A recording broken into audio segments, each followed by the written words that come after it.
موسم زملكاوي للتاريخ، موسم إعجازي، موسم إنجازي، موسم فعلا للتاريخ.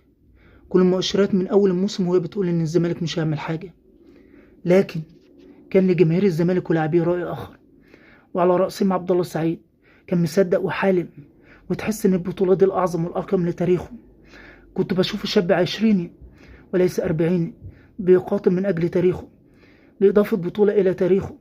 فعلا عبد الله السعيد هو أيقونة لازم كل لاعبي الدوري الاقتداء به والتعلم منه الاجتهاد والصبر والقتال من أجل فريقه.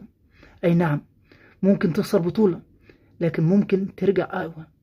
مهدي سليمان حارس الزمالك هو في الأصل أهلاوي، لكن دخل النادي وعشره وأصبح زملكاويا حتى النخاع، ويشاء القدر أن يكون له دور كبير في هذه البطولة، ومكافأة له وإنصافا له انضمامه للمنتخب.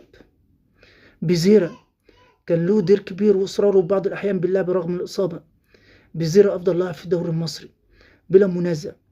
ناصر منسي الأسطورة بتوفيق من الله واجتهاد من اللاعب نفسه، كان في بعض الأحيان طوق النجاة.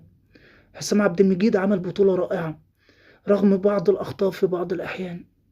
لونش محمد إسماعيل بلا شك لاعب كبير ولاعب كان مفاجأة.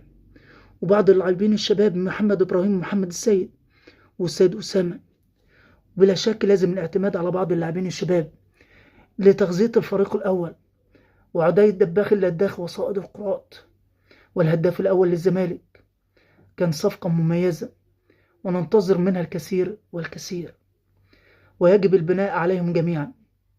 وشوكوبانزا لاعب ده عجيب يا جماعة، لاعب مضحك بس عجيب.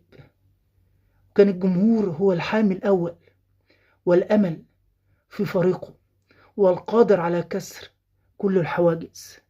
مبروك للزمالك، مبروك الدوري في متعبة.